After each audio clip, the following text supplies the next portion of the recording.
Hello friends, मैं गिरीश खन्ना जब के लिए ऑटोमेटिक से रिलेटेड वीडियो लेके आया हूँ, जिसमें हम बात करेंगे क्या हमें 2020 में सेकंड हैंड पोलो GT TSI परचेज़ करनी चाहिए या नहीं। तो वीडियो को एंड तक ज़रूर देखें।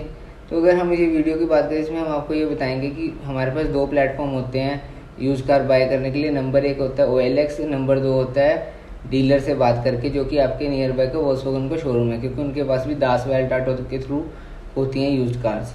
तो मैंने पहले OLX के थ्रू सर्च करना शुरू किया, तो OLX के थ्रू जो आपको मैं आगे दिखाने जा रहा हूँ वो सब आया है। तो जब भी मार्केट में हम कोई यूज़ कार परचेज़ करने के लिए जाते हैं तो कुछ पॉइंट्स माइंड में रखते हैं, वो मैंने नीचे डिस्क्रिप्शन में लिख दिए हैं, वो ज़रूर पढ़ें। अब अगर हम बात करें पोलो GT TSI की, तो पोलो GT TSI जैसे कि आपको पता बहुत ही अच्छी गाड़ी है और इसमें DSG गियर बॉक्स है, जो थोड़ा सा ट्रिकी रहता है, ऑटोमेटिक गियर बॉक्स, जिसके कारण लोग पीछे हटते हैं गाड़ी खरीदने से। तो अगर हम बात करें इसमें जो हमें हमारे नियर बाय में अवेलेबल ऑप्शन मिल रहे हैं, आप देखिए 78,000, 39,000, 75,000 और 32,000 किलोमीटर चले मिल रहे हैं ऑप्शन। तो जो हमें ये ऑप्शंस मिल रहे हैं, तो उसमें अगर हम देखें तो जो बेस्ट ऑप्शन हमें पता लग रहा है वो सिर्फ हमें मिल रहा है 560 लाख में 39,000 किलोमीटर पर वाला।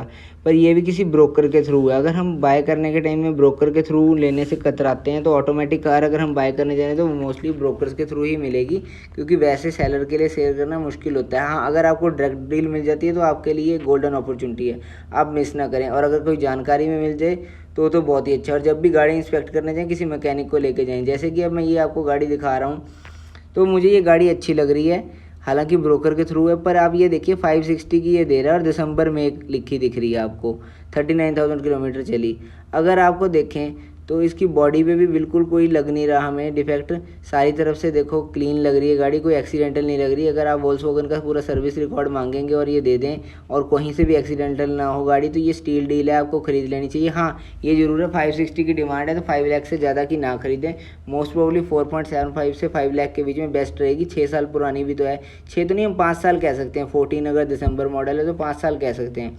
तो ये बेस्ट डील रहेगी 5 लाख में, आधे रेट में मिल रही है, और क्या चाहिए। और अगर मैं बात करूं और कोई, तो मुझे अपने नियर बाय में गाड़ी पसंद नहीं आई। आपको मैं और भी दिखाता हूं, दिल्ली की तरफ लेके चलता हूं। पर पहले इस गाड़ी में अगर हम डिस्कस करें तो मुझे ये ठीक लग रही है गाड़ी, आप ये ले सकते हैं। और अगर 2014 मॉडल है, अगर कोई 16 मॉडल होगी वो भी ये लगा लो, लगभग 6 लाख के आसपास मिलेगी। और अगर कम चली मिले, 10-20 हज़ार चली, तो आप मैक्सिमम 6.5 से ज़्यादा ना देना। अब जैसे हमने डेली वाली चेक करनी शुरू कर दी है OLX पे, तो हम 4.75 लाख की देखो 40,000 किलोमीटर चली, मुझे ये ठीक लगी। मैंने आपसे पहले वीडियो बनाने से पहले सर्च करी, मुझे ये 3.25 वाली अच्छी नहीं लगी थी, 475 वाली अच्छी लगी थी। पर इसमें एक डाउट है, जो मैं आपको, देखो फ्रंट से गाड़ी ध्यान से देखिए, वहाँ पे एक डेंट लग रहा है। वो डेंट का एक बस मेरे मन में डाउट रहा है, तो वो ज़रा बस डाउट रहेगा, और तो कुछ नहीं। 4.75 की डिमांड है, अगर 4 से लेके 4.25 के बीच में ये दे दे गाड़ी, तो ये बेस्ट रहेगी डील।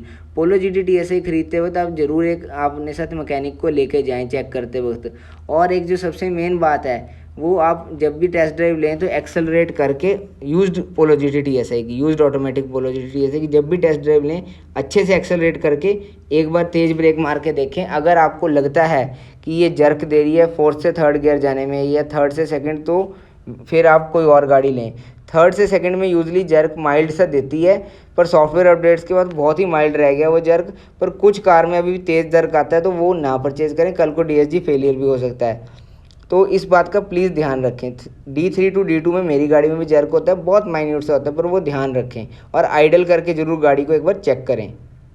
अब हमने OLX पे तो देख लिया, तो अब हमने डीलर को कॉल किया, जो वोल्क्सवैगन का शोरूम था। उसको कॉल करने के बाद हमें पता लगा कि उनके पास पोलो पेट्रोल और पोलो डीजल अवेलेबल है मैनुअल में, ऑटोमेटिक में कोई भी अवेलेबल नहीं है। तो इसलिए उस कॉल करने का कोई फ़ायदा नहीं हुआ। OLX पे हम सारा कुछ सर्च कर बैठे थे। अब मैं आपको एक ये मेन बात बताना चाह रहा हूँ कि अगर हम DSG वाली कोई भी गाड़ी ले रहे हैं, यानी कि DSG गियर बॉक्स वाली, तो हमें एक चीज़ ध्यान में रखनी है कि अगर हम गाड़ी का हमारा बजट है 4.5 लाख, तो हमें 1 लाख ऊपर लेके चलना पड़ेगा बजट। सपोज़ करो 4.5 लाख की गाड़ी लेते हैं, उस पर कोई रिपेयर आ गई मैग्नेट्रॉनिक की, या किसी की कोई मेजर रिपेयर आ गई जो इंश्योरेंस में नहीं कवर हो पा रही, तो 1 लाख रुपए लगे एग्जाम्पल, तो फिर बाद में दिक्कत आएगी। इसलिए अगर आपका बजट 5.5 लाख की गाड़ी है, तब आप 4.5 लाख की पोलो GT TSI परचेज़ करें, ताकि कल को अगर कुछ गलत हो भी जाए, वैसे तो किसी के साथ होना नहीं चाहिए और ना होता है यूजली, पर अगर हो भी जाए तो आपके पास बफर हो, बफर अपना लेके चले अमाउंट। जैसे सपोज करो आपको बजट 7 लाख का है, तो तो आप 5.5-6 लाख की गाड़ी लो सेकेंड हैंड। समझ आ गई ना। सेकंड हैंड गाड़ी में एक और बात जो मैंने आपको पहले भी बताई, ध्यान से देखनी चाहिए, फर्स्ट ओनर होना चाहिए। सेकंड ओनर्स यूजली इतना ध्यान नहीं देते गाड़ी का। जो फर्स्ट ओनर्स होते हैं वो बहुत अच्छे से रखते हैं गाड़ी को।